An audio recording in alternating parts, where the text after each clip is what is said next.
안녕하세요. 커리어 오네요. 세 번째 시간입니다. 가만히 있어봐. 네, 오늘도 게스트분 모셨는데요. 반갑습니다. 반갑습니다. 자기소개 좀 해주세요. 안녕하세요. 저는 배달 플랫폼 회사로 유명한 비사에서 근무하고 있는 데이브라고 합니다. 저는 영업 직무로 7년 동안 밥벌이를 하고 있는데요. 영업 직무를 수행하는 동안 영업 교육, 영업 마케팅, 그 다음에 영업 관리, 생영업 등등 정말 다양한 직무에서 멋지게 재밌게 커리어를 쌓아가고 있습니다. 와, 반갑습니다.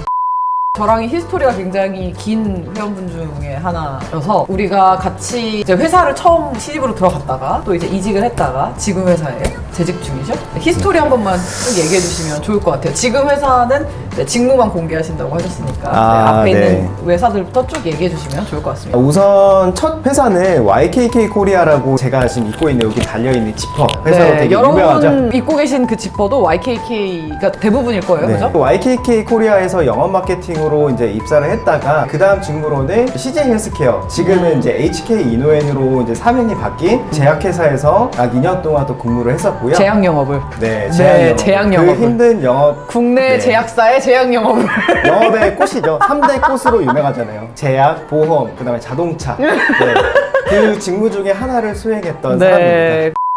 지금 회사는 아까 말씀드린 대로 이제 배달 플랫폼 회사로 좀 이직을 했고요. 직무는 원래는 기술 영업으로 이제 입사를 했다가 현재는 영업 교육 쪽으로 직무를 변경을 해서 커리어를 쌓아가고 있습니다. 네. 사실 처음에 입사하시고 중간에 이제 CJ로 가시기 전에 커리어 브릿지 코치로도 잠깐 계셔줬었어요. 그래서 저한테 많은 도움을 주셨던 회원분이십니다.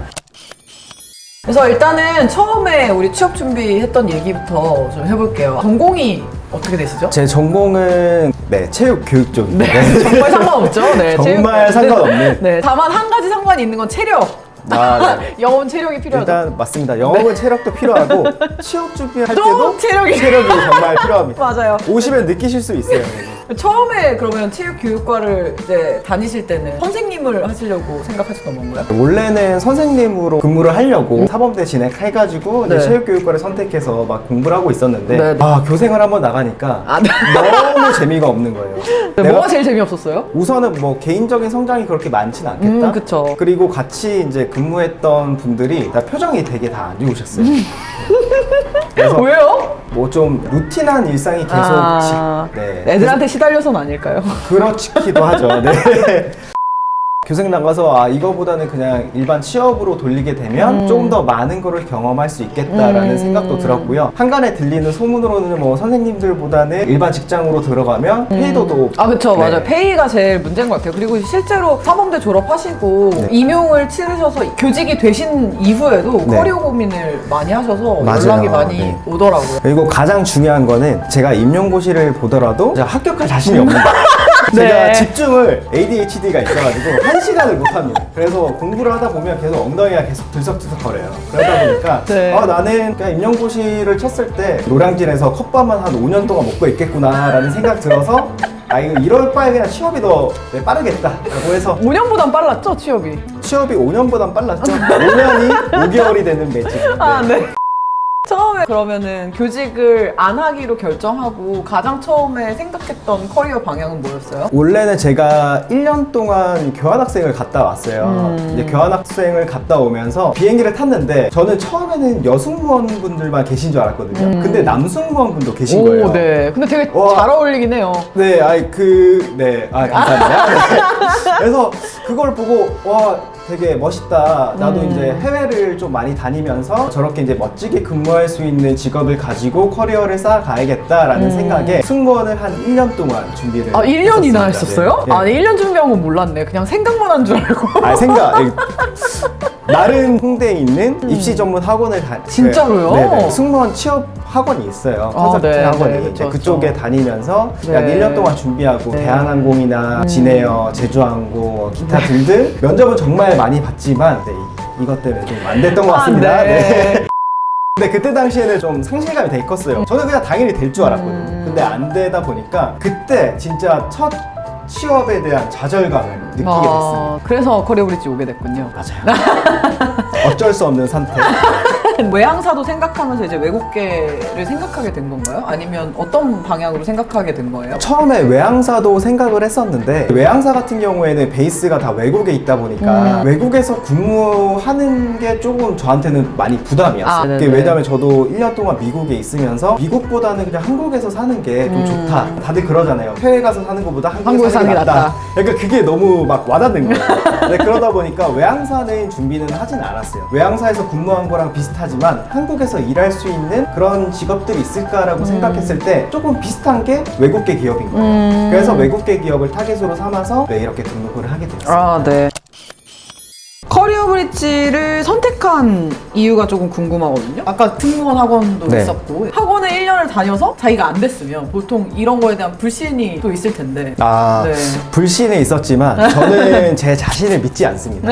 그래서 승무원하고 끝내고 그다음에 일반 취업으로 돌렸을 때 커리어 브릿지 오기 전에 좀 많은 커리어 컨설팅 학원을 좀 다니긴 했었어요. 아, 그래요? 네, 이것도 새로운 사실이네요. 네. 좀 배신감 느끼실 수 있지만 네. 우선은 그때 당시에 컨설팅을 받으면서 그냥 자소서를 쓸 수 있는 방법을 나는 배우고 싶었는데 그냥 이렇게 쓰는 거야 저렇게 쓰는 거야 그냥 대필 같은 첨삭만 해주고 일회성으로 끝이 나는 거예요. 그래서 만약에 A라는 회사에 지원을 할 때 A에 대한 자소서를 써주지만 나머지 BCD는 제가 혼자서 못하는 거예요. 그래서 아 이거는 좀 아닌 것 같다 라고 이제 생각을 했었는데 커리어 브릿지의 그런 컨설팅 과정은 대필보다는 코칭이니까 네. 스스로 일어날 수 있는 방법을 알려주는 그런 컨설팅 과정이 되게 좋았기 때문에 이렇게 좀 등록을 하게 됐어요. 그렇군요. 지금 와서 하는 얘기지만 생각보다 많은 시간이 또 소요가 되잖아요. 이걸 네. 하는 과정에 있어서. 벌써부터 표정이 안 좋아. 되게 오랜 시간이 걸리는 부분에 대해서 그 전에 사실 처음에 그럼 생각을 못했던 건지 아니면 그걸 어느 정도 감안하고라도 내가 좀 배워야 되겠다는 생각을 했었던 건지? 저는 솔직히 여기 등록하기 전에 나는 글을 잘 쓰기 때문에 괜찮을 거야. 왜냐면 저도 에세이도 많이 좀 재수없겠지만 이게 왜냐면 제가 사범대다 보니 그 학교에서 글 쓰는 부분 좀 많이 배웠어요. 그래서 네네네. 나름대로 되게 자신이 있었는데 맨날 갈 때마다 다시 해와 다시 해와 다시 해와 이러니까 내 글을 보고 계시긴 한 건가. 죄송해요. 네. 속으로 좀 욕을 많이 했죠 그때. 근데 지금 지나와서 이제 생각을 해보면 그렇게 글 쓰면서 논리적인 글쓰기를 좀 많이 배웠던 것 같아요. 맞아요. 이 얘기 제일 네. 많이 듣는 얘기예요. 원래 글을 잘 쓰던 친구도 사실 이게 글 쓰는 방법 자체나 룰이 되게 타이트하잖아요. 이 자소서라는 게. 그래서 그랬습니다. 뭐 이런 식으로 쓰거나 뭐 이렇게 했기 때문입니다. 이런 식으로 글을 쓸 수가 없으니까 네. 이제 형식에 맞춰서 써야 되고 그러면서도 논리적이어야 되고 앞문장과 뒷문장의 개연성이 맺어져야 되고 그러면서 짧아야 되고 이런 것들이 다 종합적으로 있어야 되다 보니까 되게 힘들어 하더라고요. 맞아요. 근데 글을 잘 쓰던 친구들도 제가 웃은 이유가 뭐 때문이었냐면 대부분 이제 글을 잘 쓰던 친구들이 하는 생각이에요. 왔을 때 나는 금방 끝날 거야. 왜냐면 나는 글을 많이 썼고 글을 잘 쓰고 나는 글 쓰는 거에 자신 있어. 근데 이런 친구들이 좌절감이 진짜 심하다 하더라고요. 본의 아니게 죄송해요.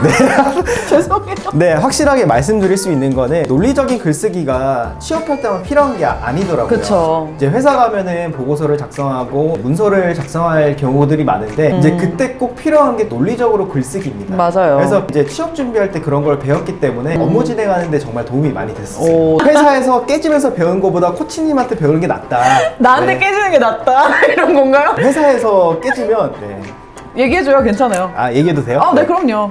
물론 코치님한테 배우는 것도 좀 무섭고 뭐 후덜덜하고 하지만 이제 회사에서 배우는 거는 좀 느낌이 좀 다르거든요. 회사에서 배우고 싶어도 알려주는 사람도 맞아요. 없고 좀 많이 답답하기도 하고 심적으로도 좀 많이 힘드실 거예요. 그래서 먼저 훈련을 하고 가시면 업무 진행하는데 정말 편하게 근데 이 얘기 진짜 꼭 해주고 싶어요. 왜냐면 회사는 말해주지 않거든요. 맞아요. 말해주지 않고 회사는 욕을 하죠. 회사가 무슨 배우는 데야! 맞아요. 이런 식으로 생각하고 아니면 이제 그 상사 입장에 생각해봤을 때 내가 너를 가르치니 그 시간에 내가 하지라는 그런 마인드가 있기 때문에 일반적인 생각이어서 굉장히 냉정해요, 사회는. 그래서 그런 부분들이 상처가 좀 많이 된다고 또 하더라고요. 상처 받을 일도 그렇게 많은데 그쵸. 그것 때문에 또 상처를 받아야 되니 힘드니까요. 면접 얘기를 또 안 들어볼 수가 없네요.